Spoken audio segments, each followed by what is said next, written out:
Welcome to Sacrilegious Discourse. For this is what the Sovereign Lord says. Why do you need prophets to tell people who you are and what you want? If you can justify everything that the God of the Bible has done, then you can justify any of your behavior. A lot of this mentality is trickling into what is now mainstream right-wing Christianity. I am capable of empathy greater than this God of the Bible. This is a Bible that they tell kids. This is the good Lord. This is the good book. He is fantasizing about murder, mass murder. Head over to sacrilegiousdiscourse.com right now to find out how to leave us a review or support us on Patreon.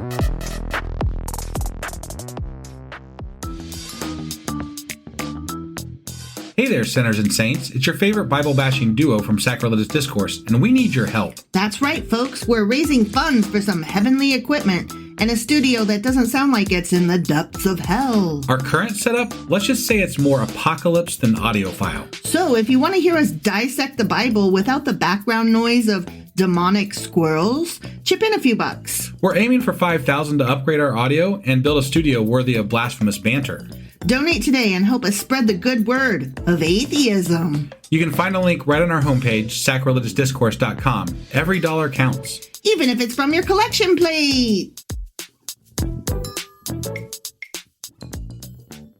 Husband! Wife! Oh, I hate chapter 9. Do you know where we are and how we got here? What? Yeah, that was a really weird start. Well, it's just that this chapter had so much to it. I hate it. But do you know how we got here? Yeah, we read Daniel chapter 8 yesterday. We did. What happened? So in that chapter, we covered Daniel and his visions. Yeah. And there was a, let's see. There were horns. There were horns. There was lots of horns. There was a ram. There was a ram horns. and a goat. And there was a unigoat. A unigoat? Unigoat that then turned into a quadrigoat. Yeah.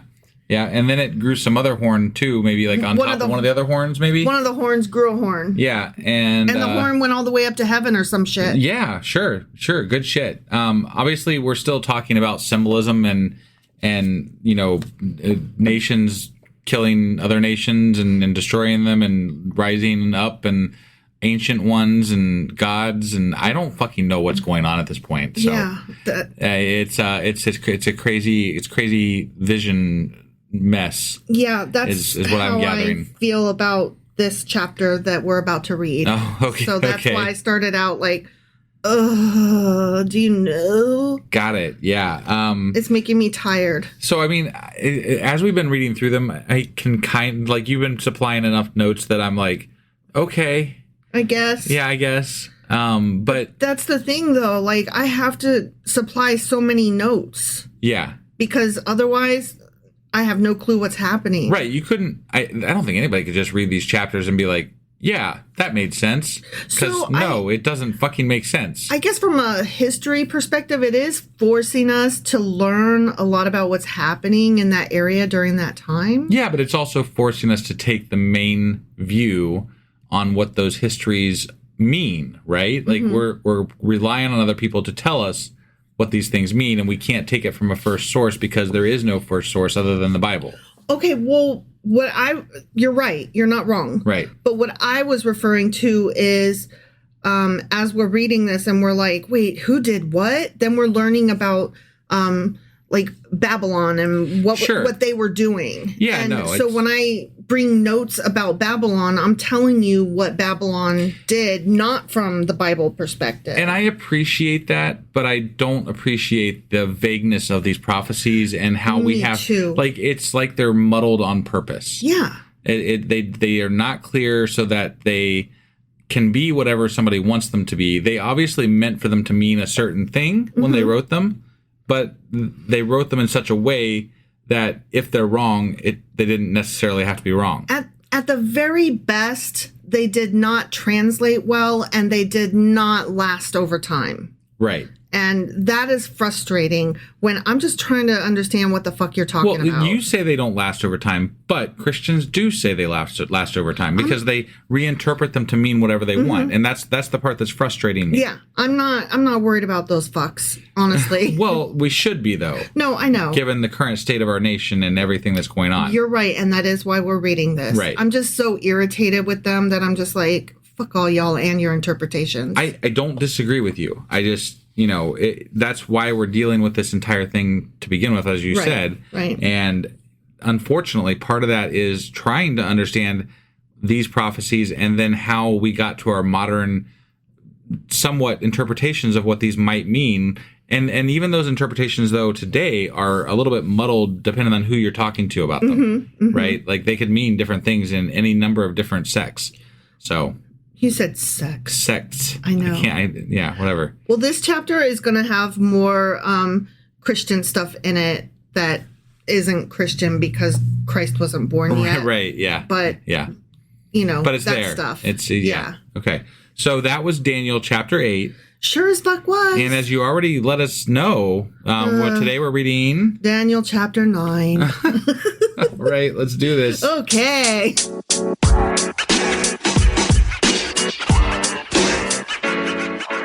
All right, let's hop into Daniel chapter 9. Or Daniel chapter 9. Well, whatever you want to call them. Yeah.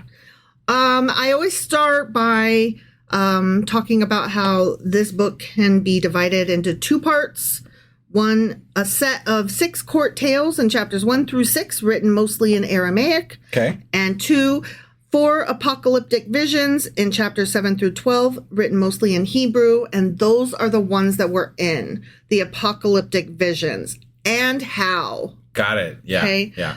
I'm kind of split between let's just start reading the chapter versus should I read this whole history thing? So I'm just going to start reading it. And then when we get to a what the fuck's happening, then we're going to switch over to my history and my notes. Okay. Okay. Yeah. And I had to take down some history because whatever. You'll see. Sure. It's too many. It's too much. Okay. It's too far. Got it. Okay. Yeah. All right. So Daniel chapter 9. Right. In the first year of Darius, son of Xerxes, a Mede by descent, Okay. who was made ruler over the Babylonian kingdom. Okay, so in that first year. Okay? Yeah. Yeah. In the first year of his reign, I, Daniel, understood from the scriptures, according to the word of the Lord given to Jeremiah the prophet. Remember that guy? I do. The traitor. Mm-hmm. Yeah. Yeah. Okay. Yeah.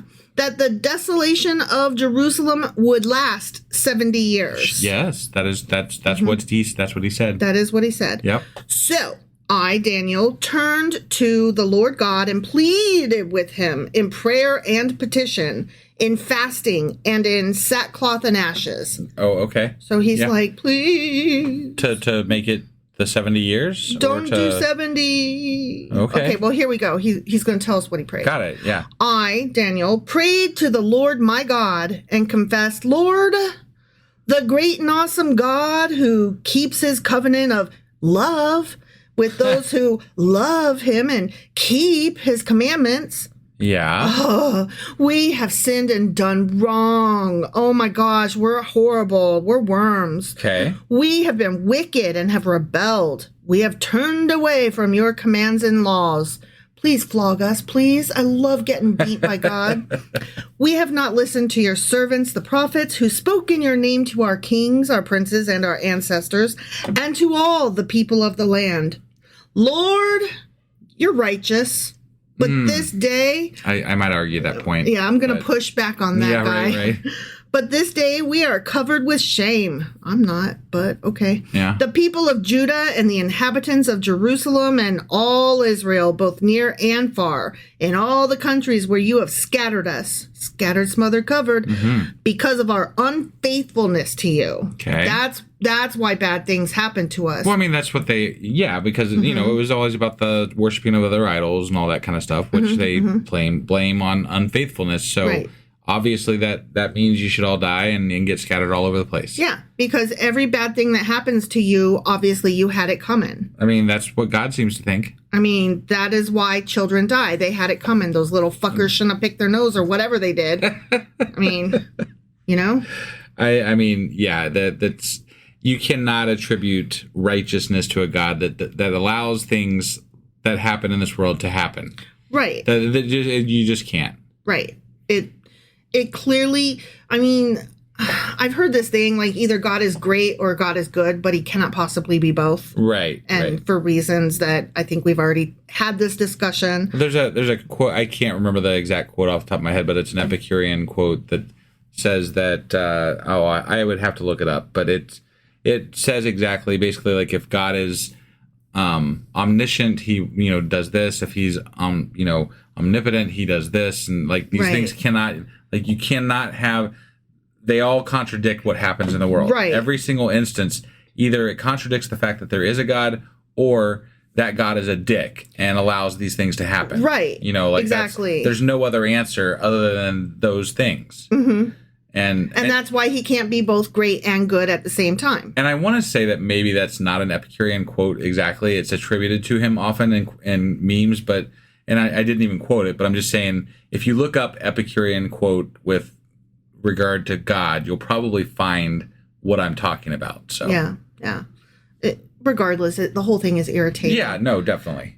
And I apologize for my lack of enthusiasm. A, it's really late while we're recording this, and I'm super tired because it's been a long day.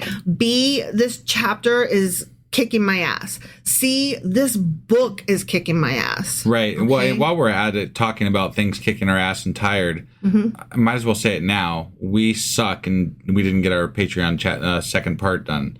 That's still pending. It's ready. It's just not recorded. No. I know. Technically, it was my day off today, but I didn't end up with a day off. So no, you went to work. I went to work today. Yeah. That's the way that goes. So, yay. All right, back to this stupid book. Yeah. We, continued Daniel, and our kings, our princes, and our ancestors are covered with shame, Lord. Just, covered in it. Yeah. Because we have sinned against you. Okay. The Lord our God is merciful and forgiving. Don't forget to forgive us and be merciful. I mean, after he kills a lot of people, he comes back and is sort of merciful, I guess, for a bit. Is that what we call that? Okay. It seems that that's the MO. He kills a lot of people, and then he's like, and you 5 can live. But not us 5. Yay! How merciful. Right. Even though we have rebelled against him, he's so fucking merciful. I find that's strong wording, rebelling against God. Yeah. I don't really think they're rebelling against God. They didn't rebel. They merely didn't give a shit. Right. I think that most of the people in this time and age were probably believed in multiple gods. Mm-hmm. And that's kind of how Judaism started to begin with the whole El idea and everything. You know, that it was based on a multiple god structure. Mm-hmm. And they're remnants of other cultures and other religions that have kind of come to be what is now Judaism and Christianity. Mm-hmm. But the people back in ancient times had no idea what was happening. They're just like, well, we've always done this, so we're going to continue to do it. Right. Whatever. Yeah, they weren't like actively thumbing their nose. They were actually just getting up in the morning and putting on their pants and trying to live. Right. And God only ever talks to these like random people and expects you to believe these 5 random people he's picked. Yeah. It's just so weird and dumb. It really is. Anyway, Daniel continues, we have not obeyed the Lord our God or kept the laws he gave us through his servants, the prophets. Okay. We suck so hard. Yeah. All Israel has transgressed your law and turned away, refusing to obey you. You know how we be. Therefore, the curses and sworn judgments written in the law of Moses, the servant of God, have been poured out on us because we have sinned against you. This is getting real sick. You have fulfilled the words spoken against us and against our rulers by bringing on us great disaster. Mm-hmm. Under the whole heaven, nothing has ever been done like what has been done to Jerusalem. This just feels like a recounting of what was prophesied back during Jeremiah and Ezekiel times. It basically is. Yeah, shit's going to happen. You guys sucked, and here we are. And then guess what? That shit happened. Right. And now, nothing like this ever happened to anybody else. And I'm like, okay, yeah, but it did, though. Right. Like, okay, I am not poo-pooing on the Jewish Holocaust. That is a thing that did not happen to other people, maybe. You know? Okay. Like, I'm not being a Holocaust denier. Holy shit. I wanted you to clarify. Yeah, you're looking at me like, the fuck are you saying? You need to you need to clarify. Okay, yeah. So what I'm saying is right now they're like, nobody else has ever been defeated by other people and got flogged or whatever. And I'm like, no, but they did though. Yeah. Every single nation that was there and fighting for dominance, they all got smacked by each other. Right. That's why y'all got smothered, covered, you know? Sure. Scattered. Yeah. So to say that nothing like this ever happened is just so like victimization and just like, who are you? Right. And I was saying that I don't deny that the Holocaust happened to them and that is a tragic thing that came way later. Yes. So they can say nothing like that has ever happened to anybody else, and we've suffered through the ages, and that's fine, right?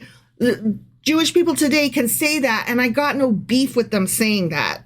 Okay? Right. But these people back then, I got beef with them saying that because they were not treated any worse than any other nation that got defeated by others. Right. I mean, they were all killing each other. Yeah. No, I agree. All doing land grabs. They were all like tribal about which god was big. For sure. So I'm sorry. I cannot sympathize with this. So right. Well, we could if they didn't act like it was unique to their culture completely. That's right? what I mean. They're speaking from a very one-sided viewpoint of history and events. And, self-centric. Yeah. You know, like only us. And I get it. We're the middle of the universe. Right. And I do get it. Like, I mean, in this time, why wouldn't you be very self-centric with regard to your community and your tribe and everything else? Because there's not a lot of things else out in the world, and your world is smaller than our world would be. Sure. They don't have cars, they don't have internet, they don't have telephones. I know that I am judging them through the eyes of today. I recognize that. I unfortunately have eyes of today and do not know how to make them not be judgy. Well, that's why I'm trying to bring it back a little bit and say that their world was basically their community. It didn't extend much further than that for most people. No, and I get that. I guess I just wish that like we could read literature from every other little tribe from back then, and I bet they would all read the same. Our God is so mean and did so many terrible things to us, and we're the only ones that this ever happened to. And no, I agree. I think that's probably very true. It's just that there are certain, few religions that are more prominent now than others, and that's why we don't really talk about the other ones, because most of them are dead religions or very close to dead religions. We have the major religions out there, and that's about it. Or they're like harmless, and so sure. Whatever. Yeah. So, all right. I'm sorry. I'm just so annoyed with this book. Okay. The Bible. Yeah. And Daniel. Right. Just, continued Daniel, as it is written in the law of Moses, all this disaster has come on us, yet we have not sought the favor of the Lord our God by turning from our sins and giving attention to your truth. Okay. The Lord did not hesitate to bring the disaster on us, for the Lord our God is righteous in everything he does. He's a righteous man. If I recall correctly, and I could be misremembering, but it seems like either in Ezekiel or Jeremiah, God said that he was going to change the hearts of the Israelites when the 70 years was up and bring them back. Because he was concerned about what his neighbors thought. Yeah, he was worried about his name. Yeah. He was like, "Oy." Which makes me think that this whole, going on and on and on about how they don't worship the right gods and how they're not true to him, it's kind of pointless. Like, if your God doesn't really give a shit and he's just like, the neighbors think we suck, so I'm going to fix this. Right. That's not a reason to fix anything. Yeah. That's bullshit. Prideful and sad. Yeah. Narcissistic. Yeah. Yeah. Whatever. We've covered all this before. Right. Okay, so he's righteous in everything he does, continued Daniel, yet we have not obeyed him. Now, Lord our God, who brought your people out of Egypt with a mighty hand and who made for yourself a name that endures to this day, we have sinned and have done wrong, period. Okay.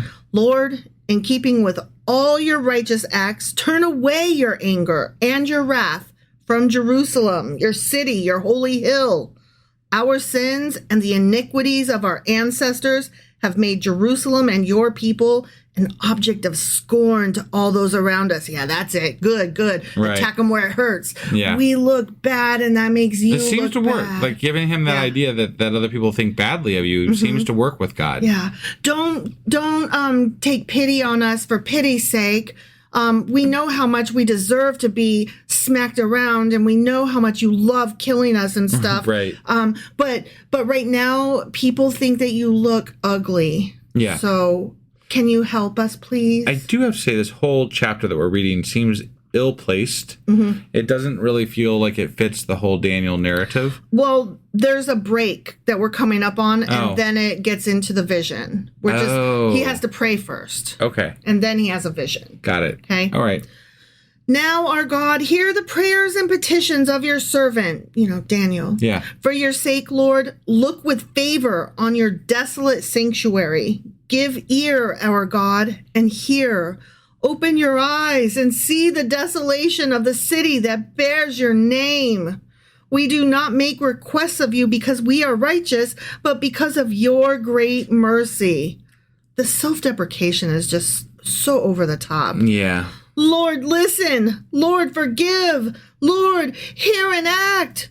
For your sake, my God, do not delay, because your city and your people bear your name. Call now. Operators are standing by.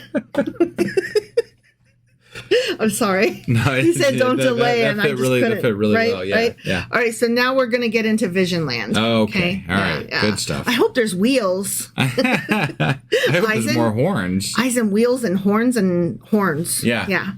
All right, so here we go. This one is called The Prophecy of the 70 Weeks. The 70 weeks. 70 weeks. And there is so much argument over how long that is because they used a different calendar. Okay. And, yeah, anyway. Does it matter?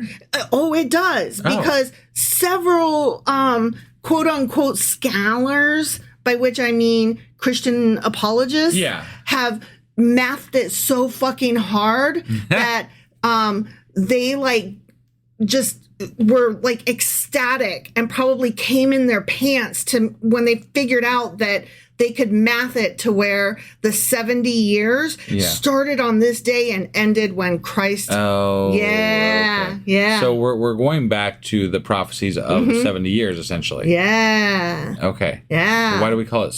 Or why is it 70 weeks? I don't know. But it does say 70 week prophecy? It's 70 weeks. That's weird. Yeah, I don't know. There's some shit coming up. There's math coming up. Okay. Yeah. And it's not just the 70 weeks, but there's some math coming up, and it's just, ugh. Why do we got to do math in the Bible? That's dumb. I don't know. All right. I have notes on it. Yeah. That's how I know. And I was just like, ugh. Yeah. All right. While I was speaking and praying, Daniel tells us, confessing my sin and the sin of my people Israel. Thank you for apologizing on my behalf. Right. You go ahead and do that, sir. Yeah. And making my request to the Lord my God for his holy hill while I was, still in prayer. Right. My pal Gabriel, the man I had seen in the earlier vision, last chapter. Right. Yeah. He came to me in swift flight. So I guess he got wings. I guess so. Sounds like, Daniel has an imaginary friend. That's what it's starting to sound like. It sounds like he is in tight with Gabriel. Or very delusional about somebody that's named Gabriel. Yeah, yeah. So anyway, that dude that I had seen in the earlier vision, he came to me in swift flight about the time of the evening sacrifice. Okay. He instructed me and said to me, "Hey, Daniel, I have now come to give you insight and understanding." All right. As soon as you began to pray, a word went out for which I have come to tell you, for you are highly esteemed. So you prayed so fucking hard that the God angels actually were heard you. the angels at least were all aflutter. Right. Our feathers were just quaking. That's some hard ass praying. Right? Yeah.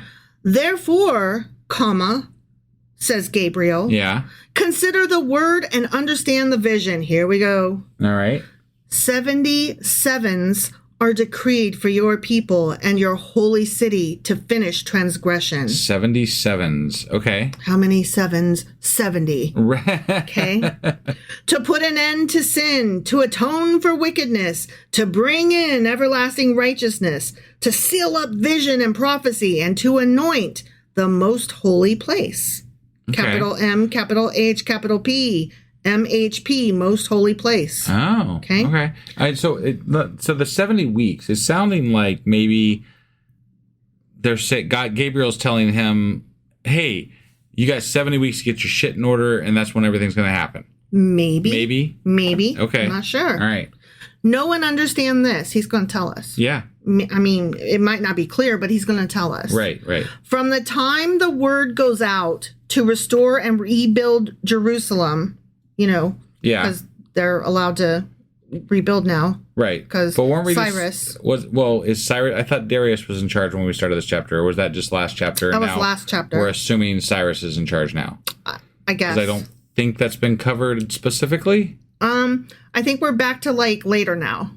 You know what I mean? No, I get that we're later, but you would think that a character like Cyrus, who was prominent earlier on in prophecies that obviously were written after the fact, but this person was very prominent, and now we're not even mentioning the fact that he's there necessarily. Right. So that's just, it's odd to me, that's all. Yeah, I don't know. Okay. I've got notes on it. We'll read the notes and see if you can make sense of it. Sure. Okay. So no one understand this, says Gabriel. From the time the word goes out to restore and rebuild Jerusalem, from then until the anointed one, you know who that is. Jesus in the Christian sense. Mm-hmm. Yeah. The ruler, and anointed one is capital A, capital O. Oh, right. The ruler. Yeah, right. Until that individual whose gender I don't know because they are magical comes. Yeah. There will be 7 sevens and 62 sevens. Okay? I mean, no, not okay. You drink 7 and 7s. What the fuck is this? Yeah, I do like 7 and 7s. Mm-hmm, mm-hmm. It will be rebuilt with streets and a trench, but in times of trouble. After the 62 sevens, the capital anointed capital one will be put to death and will have nothing. Okay. So, I mean, I'm assuming this is what people would attribute to the, where Jesus was put up on the cross. Gabriel's totally prophesying, giving a prophecy. Yeah. Prophesying, he's fortune telling about Jesus. Right. Yes. The people of the ruler who will come will destroy the city and the sanctuary. Womp womp. Okay. The end will come like a flood. War will continue until the end, and desolations have been decreed. He will confirm a covenant with many for 1 7. In the middle of the 7, he will put an end to sacrifice and offering. Oh, this is so bad. And at the temple, he will set up an abomination that causes desolation. Well, how do they refer? How does God? What did Jesus do that did that? Until the end that is decreed is poured out on him. The end. You cut me off mid-sentence. No, I did. Because I'm not understanding what's going on here. What's an abomination that causes desolation? The way I'm understanding this is that the 7s are, and based on the title of the chapter, I guess, these are a week, right? I would think. So that we're not talking like long-term, way out there type thing. Mm. And unless we're starting somewhere way out there, and then once that starts, that's 70 weeks from there. I don't know what's going on. Well, because part of this is returning. Part of the prophecy is them returning to the promised land, which happens after the 70 years because there's the return from exile, right? Yeah. So that bit happens, and if we go from there forward by 70 weeks, you're nowhere near modern times, and some of the you're not even anywhere near Jesus. I don't know. Let's read the notes and see what happens. Okay. So first we got to go back a little bit and recover some history. Okay. Yeah. So Nebuchadnezzar defeated Assyria at Haran, under Ashur-uballit, who was unsuccessfully assisted by Necho of Egypt. Okay. Yeah. It was at this event that Josiah lost his life. Remember all this? Jehoahaz of Judah replaced him, but Necho of Egypt replaced him with Joachim and exacted 3 years of servitude and tribute. 4 years later, Necho returned and lost again at the Battle of Carchemish in 605 BCE, and Nebuchadnezzar finally established the Babylonian Empire as dominant. Okay. Yeah. Following a revolt in 597 BCE, Nebuchadnezzar deposed Judah's king Joachim and installed Joachim for 3 months. Sure. But his rebelliousness brought Nebuchadnezzar back. Joachim surrendered, and this saw the first roundup of captives, including Daniel. Okay? Right. Okay. Nebuchadnezzar finally installed Zedekiah, who lasted 11 years. But remember, he was I said pumpkin king, but I meant he was the puppet king. Yes. Okay. After a second revolt in 586 BCE, Nebuchadnezzar destroyed the city of Jerusalem, including the Temple of Solomon, carrying away much of the population to Babylon. Yep. Okay, so we're good so far. We're gold. We're Gucci. Sure. As the kids say. Do they say that? They do. Really? They use Gucci? Yeah. I thought that was an older. I thought that was kids us. Says that. I thought we used that a little bit in our generation. I never used that, and I never heard it till kids started saying it. Really? Yeah. I don't know. I don't know what to tell you. Okay. All right. Then came the Babylonian exile, 586 to 538 BCE. Sure. Okay. Which came to an end when Babylon was conquered by Persian king Cyrus. Right. Who allowed the Jewish exiles to return to Judah. Okay. Okay, so we're good. We know all this. Yeah. The Persian period came to an end in the first half of the 4th century BCE at the arrival of Alexander the Great, whose vast kingdom was divided upon his death among rival successors. Okay. So that sucked. Yeah. The series of conflicts that ensued following Alexander's death and the wars that erupted among his successors marked the beginning of the Hellenistic period. That's the Greeks. Okay. 323, 322-ish BCE. Okay. Got it. So that's where we're at right now. Okay. 2 rival kingdoms, Egypt and Syria, fought for control of Palestine during this period. Right, because it was between them, essentially. Yeah. So they were the dominant forces at that time. Got it. So I'm just catching us up, and this was helpful to me. Yeah. At the start of the 2nd century BCE, Syria had the upper hand in their struggle with Egypt for dominance, but earlier conflicts had left them nearly bankrupt. The Syrians? Mm-hmm. Okay. Syrian ruler Antiochus attempted to recoup some of his kingdom's fortunes by selling the post of Jewish high priest to the highest bidder. I did not know that. All right. That's interesting. Right? Yeah. In about 171, 170 BCE, the existing high priest, Onias, was deposed and murdered. Whoa. Right? Yeah. Palestine was then divided between those who favored the Hellenistic culture of Syria versus those who remained loyal to older Jewish traditions. So religious war. Okay. Mm-hmm, right? Yeah. For reasons still not understood today, Antiochus banned key aspects of traditional Jewish religion, which we kind of read about yesterday. Right. In 168 to 167-ish BCE, including the twice daily continual offerings. Remember all that? Yeah. Okay. So, all right, we're going to continue on through the notes here. And so we may cover a little bit of stuff that we already covered. But again, this is just to help catch us up. Right. Okay. Yeah. So it has been argued that there is a pre-Maccabean writing style to the revelation that was delivered by Gabriel in verses 24 through 27. Okay. Yeah. Which, I mean, that tracks. Additionally, certain linguistic inconsistencies between the 70 weeks prophecy and other Danielic passages, so Daniel passages, suggest that the 2nd century BCE authors and or redactors of the book of Daniel took over and modified a pre-existing oracle that was already in circulation at the time of composition, which, again, that tracks. Right. These ideas have been further developed to suggest that the different redactional layers represented in this text reflect different eschatological perspectives. And that means like the way that the words are phrased and stuff. Sure. Okay. Yeah. With the earliest one going back to a priest named Daniel who accompanied Ezra from Babylon to Jerusalem in the 5th century BCE. And the latest one to an unnamed redactor who edited this prophecy in the 2nd century BCE so that it would function along with other parts of the book of Daniel as part of a prophetic manifesto for world domination. Oh, wow. Right? Yeah. Boom. And they're like, these are apologists admitting that it's been edited, right? Or are these scholars? No, these are scholars. Okay. Yeah. All right. No, the apologists are like, no. Daniel wrote it and it's perfect. Got it. Okay. Yep. All right. Carrying on with the notes. Persia conquered Babylon in 539 BCE, and Darius was placed in charge of the newly conquered territory. The Jews' 70 years captivity in Babylon, which Jeremiah had predicted, was now almost complete, and Daniel looked for their return to their homeland.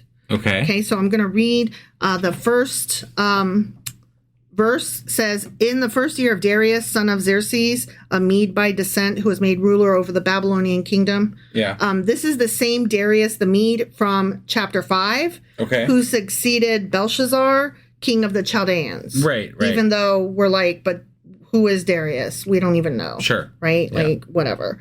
All right. So let me just continue scrolling down through to my notes here. Back to their land. Okay.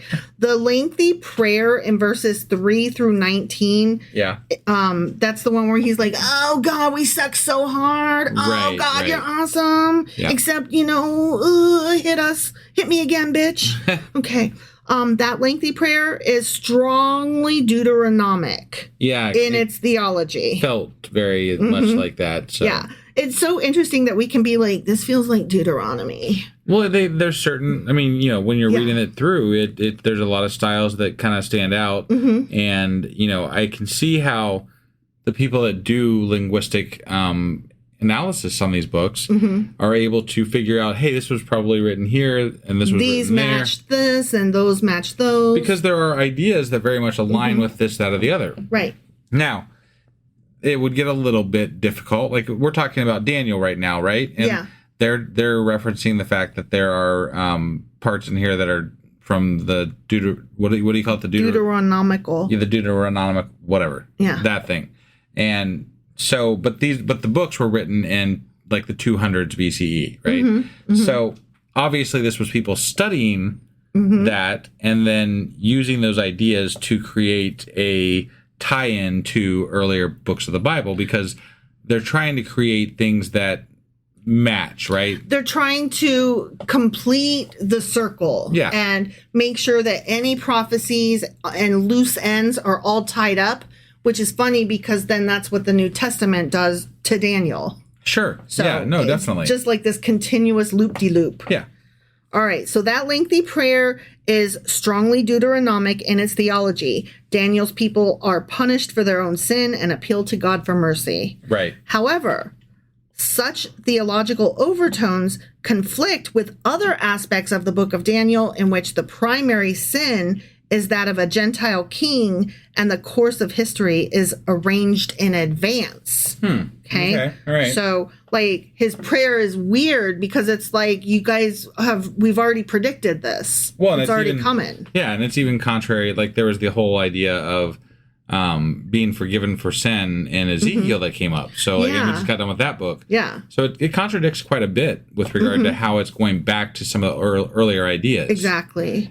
Consequently, some scholars have argued that the angel ignores Daniel's prayer and that the author is making the point that, quote, the calamity is decreed and will end at the appointed time quite apart from the prayers, and that the prayer is not intended to influence God, but is just merely an act of piety in and of itself. Okay. So, I mean, that would be my best explanation if I were trying to explain it the way, because that's the only thing that really jives with the rest of the shit that we've read. You know, they've said that God is going to bring them back, not for any reason that they do, but just because he's sick of being, chastised and looked down on. Right. So. Exactly.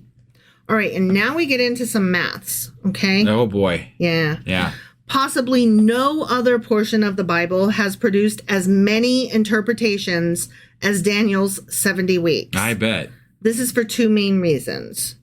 First, it's not clear who or what many of the symbols or statements refer to when they were doing the translations. Sure. Okay. Yeah. Second, if a week equals 7 years, the timetable of 490 years does not correspond exactly with the historical record of events, no matter what meaning we give to the symbols or what method of chronological reckoning we use. Right. So they weren't using actual weeks as weeks.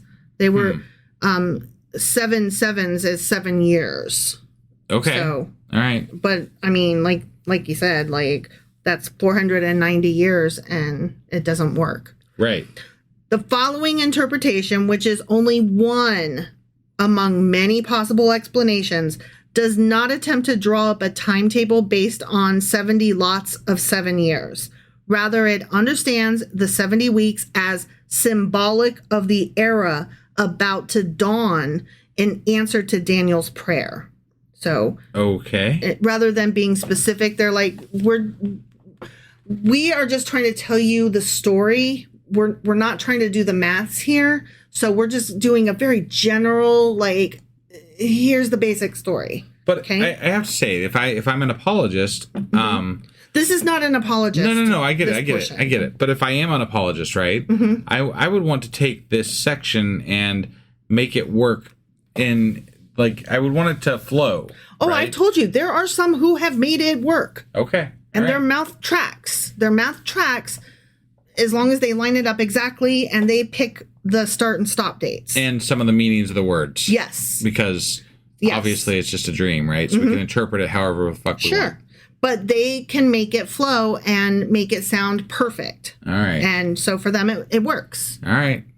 I mean, I don't. And how do you But how do you argue it? Right. But that's part of the problem. You can't argue with someone that believes in the Bible or God because they already believe in something that we know not to be proven to exist. Yeah.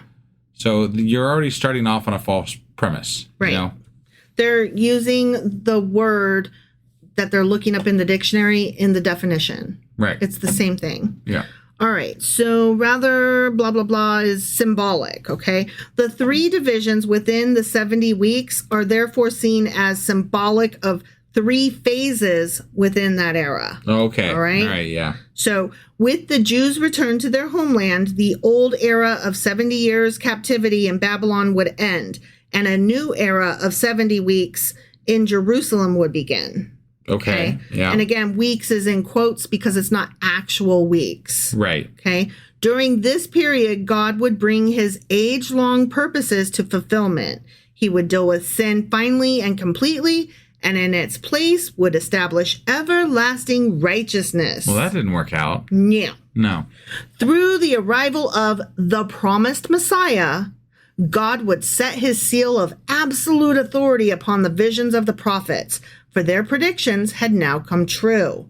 As for the Messiah himself, he would be exalted to his rightful place in the holy presence of God. Okay. I mean, you can just see how the Christians got where they were going. Right. It's so gross. Yeah. So, at the time of Gabriel's revelation to Daniel, Persia had just taken control of the Jewish exiles in Babylon, and the Persian king was about to issue a decree allowing the Jews to return to Jerusalem to rebuild their city and temple. And that was in chapter 1 of Ezra. Got it. And it was, remember when Cyrus gave his famous decree of his writ of something? I forget what it was called. Sure. But he was like, I love letting people go back to their lands, blah, blah, blah. Yeah. Okay. Gabriel's message was that the first period, 7 weeks, would see the city and the temple largely rebuilt, but the next several hundred years, 62 weeks, would be a time of constant trouble for Israel. Okay. Okay.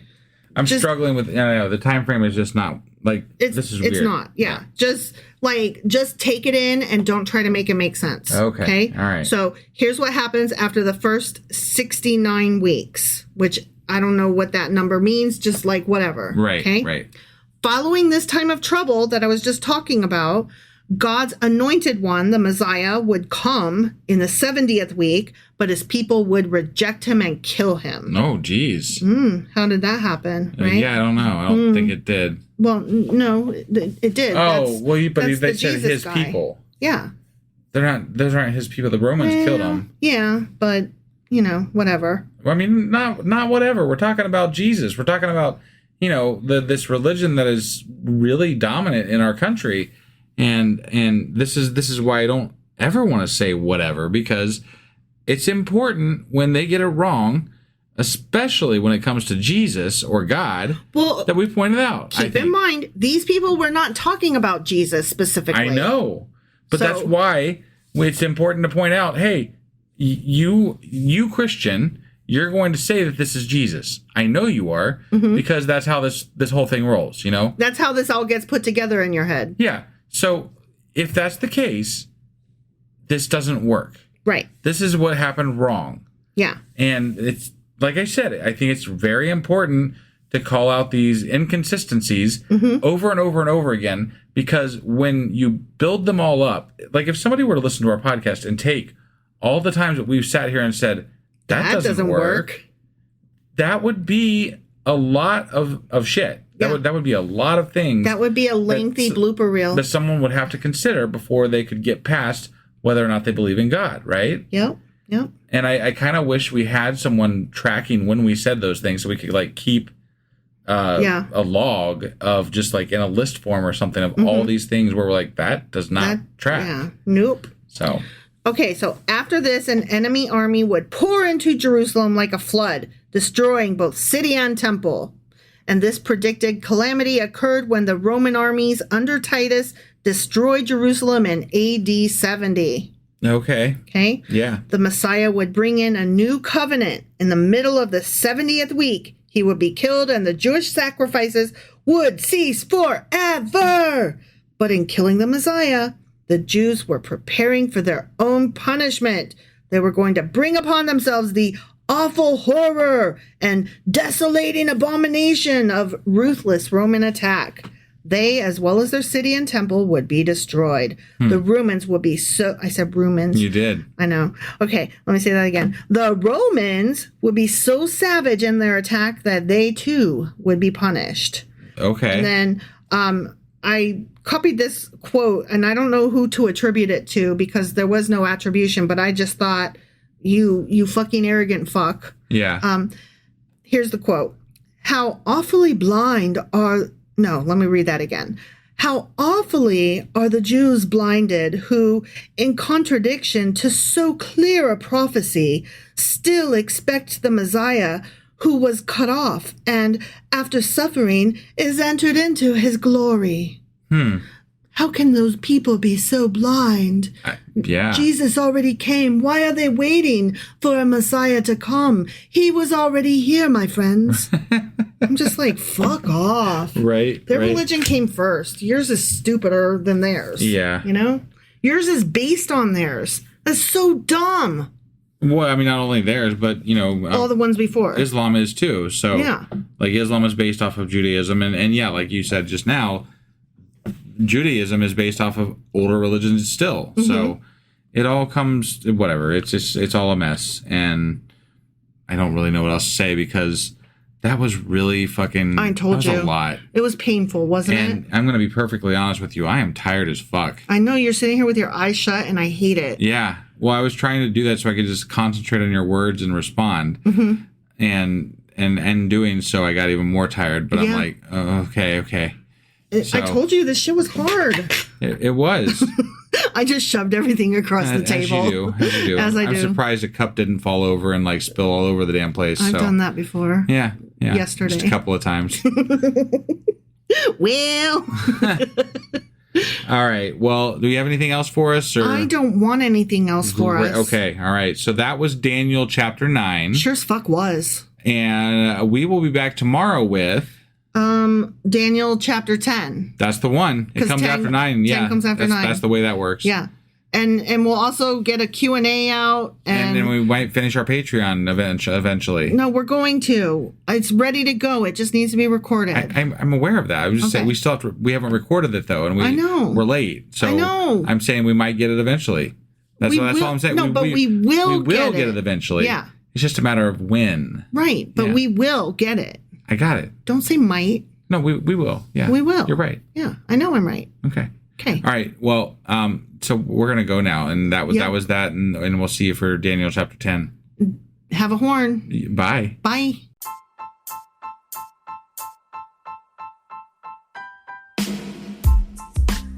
Hey, wife. I guess that's the end.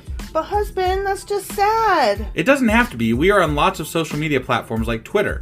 Our handle there is sacrilegious_D. For D's nuts. Oh my God. Stop doing that. Anyway, we're also on Facebook, Instagram, and Pinterest. There's a link to all of our social media sites at our website. Ooh, we have a website? Yeah, it's sacrilegiousdiscourse.com, where you can also find a link to our merch shop. We have a merch shop? Yep, we have podcast-themed clothing, mugs, notebooks, and more, as well as an atheist and science-themed products. Wow, our fans should really go check that out right now. Definitely. They can get in touch with us by sending an email to sacrilegiousdiscourse@gmail.com. But before they do that, we could really use some help. Oh yeah? With what? Well, it's not free running the podcast, and we need some financial support in order to get better equipment, which will free up time so we can concentrate on our podcast and our fans. Okay, so what should they do? Head over to patreon.com/sacrilegious discourse and sign up as a contributor on our podcast. Supporters there receive additional bi-weekly episodes that we record just for our Patreon members for as little as $2 a month. Also, we'd really appreciate it if you would like and subscribe on whatever platform you're using. And Apple Podcast reviews help us out tremendously. Like and subscribe. Leave an Apple review. Join us on Twitter. Support us on Patreon. That's a lot of instructions. Don't forget to say thanks. Thanks. Okay, bye.